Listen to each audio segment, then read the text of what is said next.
Hey Astro Kids, and welcome back. And this is my interpretation of what it looks like to have your moon in the nakshatra of Magha. Let's go ahead and jump right into this. So before we get into this, we first have to understand what the moon represents, and then we have to break down this nakshatra of Magha. And just a quick disclaimer that this is not according to Western tropical astrology. This will be according to Vedic astrology, which is using the sidereal zodiac. So if you are not familiar with what your sidereal moon sign is, there is a calculator down below in the description so that you have the correct information. So the moon is one of the most important grahas in Vedic astrology. The moon is representing your mind, and therefore the moon represents everything in your life. The moon is a projector. It is a reflector. Everything that is happening within your mind becomes a manifestation in your physical reality. In the same way, you are perceiving everything that is in your physical reality. So the moon is projecting what is in your mind and is reflecting everything that is in your external environment. The moon is representing your body.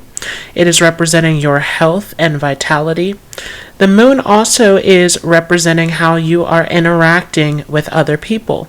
When people are coming across you and you are making connections, socializing, this is the personality that is coming forward. The moon represents your social standings, how you fit into society, how you're able to adapt and relate to others. The moon also is popularity and beauty. The moon is representing the mother, your connection to your mother, the type of nurturing that you need emotionally, what is making you emotionally fulfilled and satisfied. The moon also is representing all of the fluid in your body, and so it is also connected to your water intake. It is connected to your nourishment, all of your needs that need to be met. The moon is a very private and personal planet that has to do with your emotions, how you are reacting and responding to situations around you. So Magha is found from 0 degrees till 13 degrees 20 minutes of Leo. And this is our first nakshatra here in the sign of Leo. It is also our first nakshatra in the second part of our zodiac, which is a huge transitional point. We just left Astrology, which was that last binding, that last attachment to the home. And as we step here into the nakshatra of Magha, this is pulling us out into the world. This is bringing us into the focus of our status, of our creativity, of our individuality, of that leaving the home and pursuing our own path. Magha is called the star of power, and its name means the magnificent, the mighty, the great one. Magha has everything to do with ancestral power. It is ruled over by the pea trees, which are the forefathers, the sacred ancestors that watch over and protect us from the other side. And this is related to a myth of these ancestors who exist in the cosmic waters, waiting to return back to their family members here on the material plane. So this has everything to do with heritage, tradition, ancestry when we step into this Magha nakshatra. There is a ton of inherited power that is found in this nakshatra, and so those who are born with this position have the ability to achieve greatness in life, to reach great heights through their creative abilities and talents that are directly connected to their ancestral line. Magha is a nakshatra that is often focused on their ancestors and their inheritance. There's a huge focus on tradition and where they came from in the past, looking back into their ancestral line, trying to understand the tradition and customs of their family. And so those with this position can have a huge interest in their lineage. This also, though, can make these individuals very traditional and routine-oriented within their daily life, setting certain habits and routine that help them to organize their life, which gives the freedom internally to explore on a deep spiritual and imaginative level. Those born under Magha are highly intellectual. They have a ton of wisdom and knowledge, and they can do very well in their education.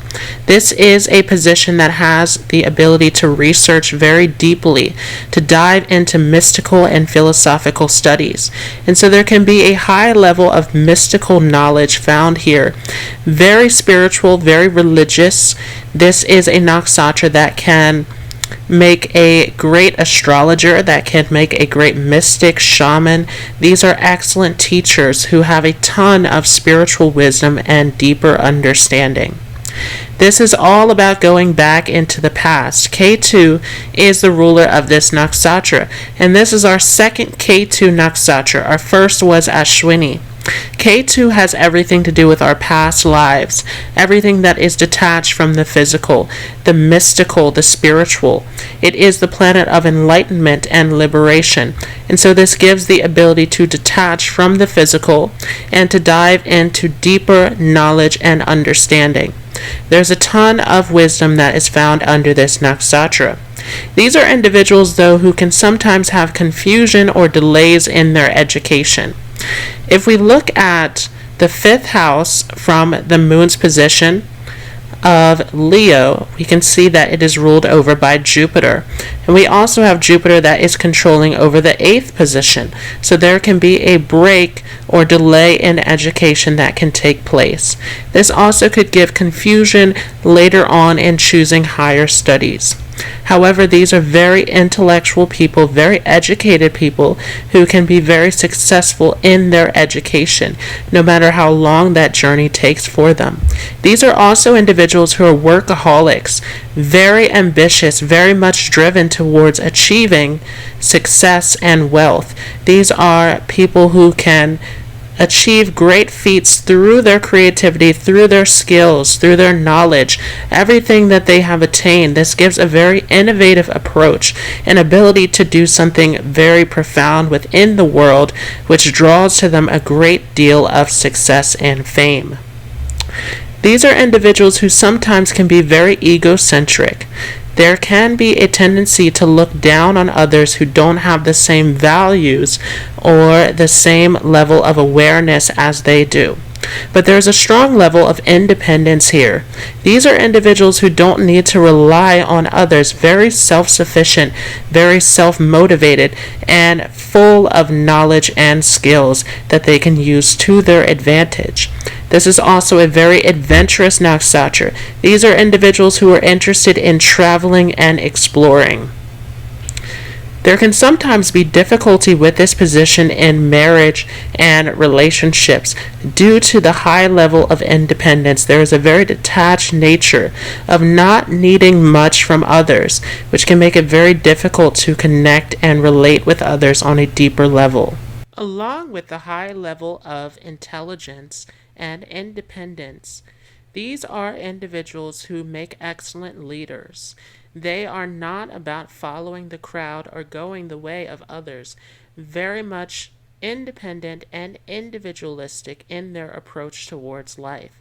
They often have to be in charge or to have their own pursuits in order to be successful. These are individuals who do not like to follow behind others, and they make excellent leaders. They have a huge heart, are very generous and kind towards others. However, they can also come across as very dominating in wanting to control and make things happen in their own way. They are very skilled at organizing groups and organizing within politics, within any kind of corporations, businesses. There's a high level of business skill and social skills that are found in this Magha nakshatra. Now, each nakshatra can be divided up into 4 padas or 4 quarters.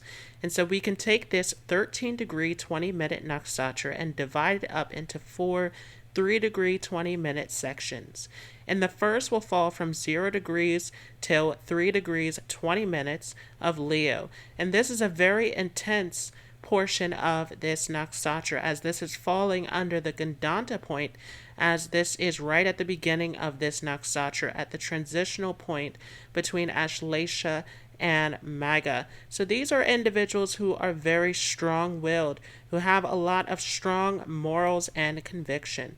These are individuals who often are very philosophical, very knowledgeable, very much geared towards higher education. These are individuals who also can have a fascination with travel, with exploration.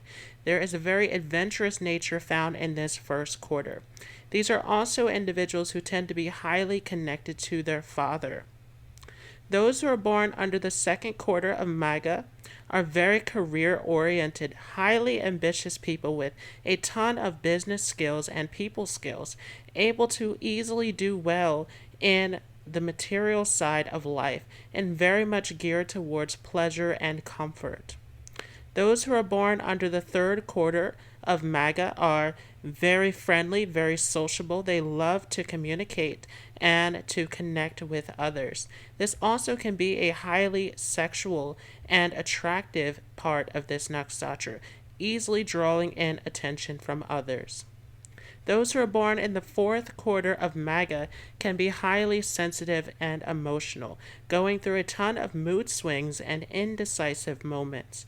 However, these are people who often do very well in spirituality and mystical pursuits. This is a great part of this nakshatra for meditation, for deep reflection, and pulling in a wealth of wisdom. There sometimes can be a low self-esteem found in this fourth quarter, but there's also a huge interest in foreign lands, and there can be great success that comes from settling in a foreign land.